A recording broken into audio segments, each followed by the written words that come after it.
আপনার বাড়িতে এমন কোনো মানুষ কোনো সময় আপন হয়ে উঠেছেন তার ব্যতিক্রমী জীবিকার মাধ্যমে? আমি বলছি ইস্ত্রিওয়ালার কথা। আমি বলছি যে আপনার বাড়ির যন্ত্রপাতিতে ধার দিতে আসে সেই ধারওয়ালার কথা, অথবা ব্যাগের চেনওয়ালার কথা।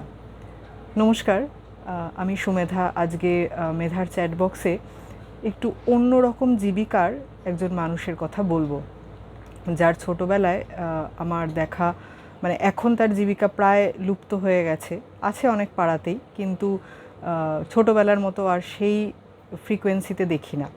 সেটা হচ্ছে ইস্ত্রিওয়ালা।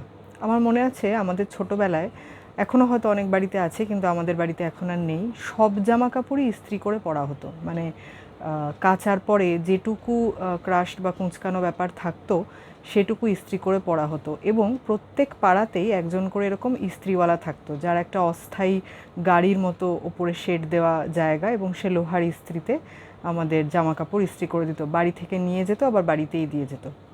আমার মা তো কর্মস্থলে সবসময় শাড়ি পরতেন, এবং তখন মা ঠাকুমারা শাড়িতে মাড় দিতেন বাড়িতে। তো মাড় দিয়ে প্রচণ্ডই খড়খড়ে একটা মোটা ফুলে যাওয়ার মতো শাড়ি হয়ে যেত, এবং সেটাকে ওই ইস্ত্রিওয়ালা নিয়ে যেত ইস্ত্রি করতে। আমার কাছে আমাদের পাড়ার ইস্ত্রিওয়ালা ভীষণভাবে স্মরণীয় হয়ে আছেন একটাই কারণে, আমার স্কুল বাস ওই ইস্ত্রিওয়ালার গাড়ির সামনে আমাকে বাস থেকে নামাতো, এবং একটা গলি আমি পার হয়ে আমার বাড়িতে আসতাম।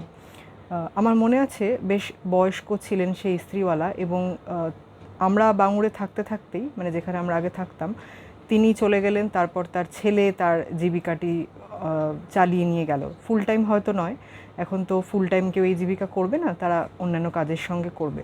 কিন্তু এই যে একটা পারস্পরিক আদান প্রদান এবং বাড়িতে এসে নিয়ে যাওয়া জিনিস আবার দিয়ে যাওয়া, আমার মা ঠাকুমার সঙ্গে তার একটা বেশ হৃদ্যতা হয়ে গেছিলো। এবং আমি একটু বড় হওয়ার পর মা যেমন তাকে বলে দিত যে তুমি একটু খেয়াল রেখো ঠিক সময় স্কুল থেকে নামলো কিনা, যেহেতু তার সামনেই হচ্ছে ব্যাপারটা। তো এরকম আমি দেখেছি, মানে আগে যেমন এই ধারওয়ালারা আসতো, এখনও হয়তো আসেন, কিন্তু এখন তারা মাইক নিয়ে আসেন। আগে মনে আছে যে ধারওয়ালার সেই ধার দেওয়ার আওয়াজ যেটা হতো, সেটাতেই আশেপাশের বাড়ি থেকে লোকজন এসে বুঝে যেত যে পাড়ায় সে এসেছে।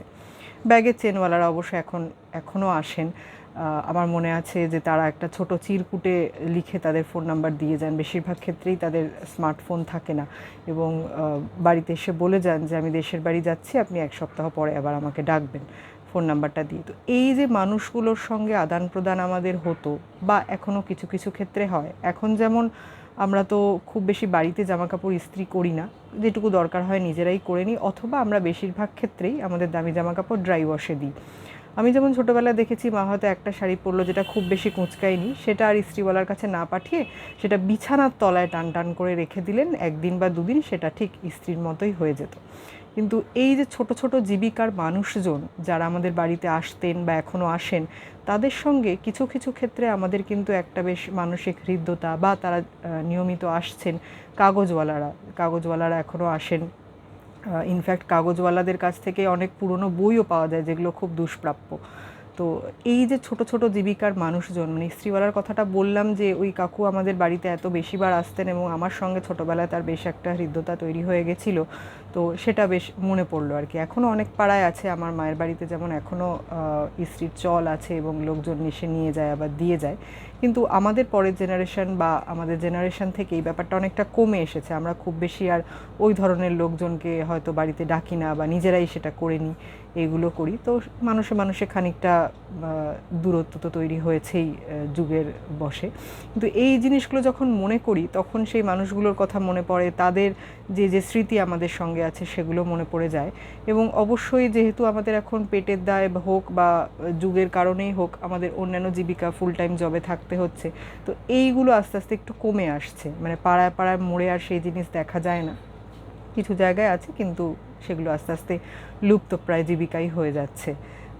আপনাদের কি আছে এরকম কোনো মানুষের সঙ্গে অভিজ্ঞতা, বা যে নিয়মিত আপনাদের বাড়িতে আসছে এরকম ছোট ছোট জীবিকা বা ছোট ছোট কাজের জন্য? আমাকে অবশ্যই জানান। আমি আমার অভিজ্ঞতা শেয়ার করলাম। এখনও আমি সেই দিনগুলোকে খুব মনে করি এবং মিসও করি। যারা ছিলেন আমাদের আশেপাশে ঘিরে, তাদের ছোট ছোট জীবিকা দিয়ে তারা আমাদের ঘিরে রাখতেন। আপনাদের যদি এরকম কোনো অভিজ্ঞতা থাকে আমাকে জানান। আজকে মেধার চ্যাটবক্সে এই পর্যন্তই। আবার দেখা হবে পরের পর্বে নতুন কোনো বিষয় নিয়ে আলোচনায়। নমস্কার।